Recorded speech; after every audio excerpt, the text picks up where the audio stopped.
And off the top tonight at 6, the National Weather Service has confirmed that an EF1 tornado did officially touch down in Great Valley Monday night. Now today, cleanup efforts are well underway after those storms tore down trees and power lines and left loads of debris on the ground in that area. Good evening. Once again, I'm Scott Levin. And I'm Mary Ellis Demler. 2 on your side's Courtney Courtwright has more on how the community is helping those who were impacted.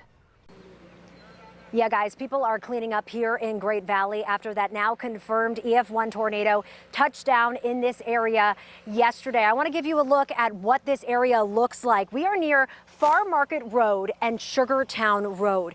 I want you to take a look at this house. We're told people were inside on the 2nd floor when that powerful storm rolled through. I mean, you can see there is no roof on that home anymore. And across the street, when we are talking about debris, it is a similar story. This is the Crowley's yard. They tell us a garage used to be here. You can see that tree just toppled over and all the debris over their yard.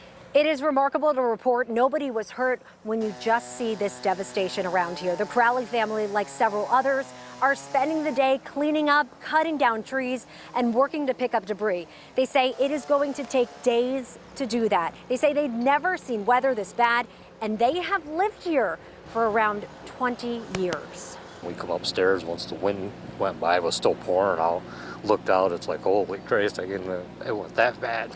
The scale is impressive.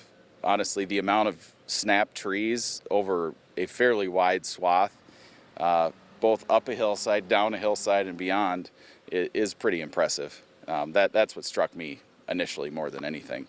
The National Weather Service in Buffalo came down here today to take a look and survey the damage. Their lead meteorologist in Buffalo, Mike Fries, says the damage is consistent with winds over 100 miles per hour. He also tells us the damage extends over half a mile. And back out here, I mean, you can just see how powerful that storm was. Look at those roots just ripped out of the ground. That tree toppled over. We're also learning tonight that power for National Grid customers is restored.